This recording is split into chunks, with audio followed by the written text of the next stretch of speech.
एका वेळेत सांगतो. आणि राजदादा, तुम्हाला मजबुरीने बोलावलेलं ही गोष्ट खरी आहे, पण तुम्हाला राजकारणात कुणी आणलं?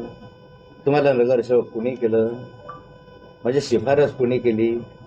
नाथाभाऊने शिफारस केली म्हणून तुम्ही आमदार झाले ना. तुमचं तर कशामध्ये नाव होतं मला माहिती आहे.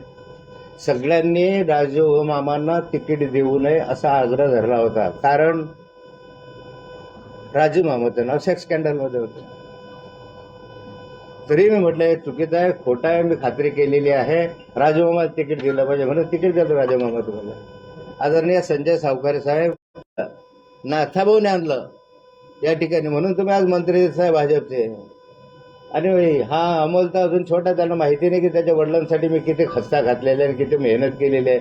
अगदी मरेपर्यंत मी होतो तुझ्या वडिलांकडे. मरायच्या वेळेस इंजेक्शन पाहिजे होते कोरोनाच्या संदर्भात, ते इंजेक्शनसाठी धावपळ रात्रभर केली.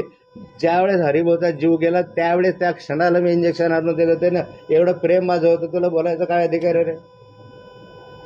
आमच्या जीवावर तुम्ही सगळेचे सगळे मोठे झाले आणि म्हणजे नाथाभाऊनं केलं, तुम्हाला पक्षानं केलं.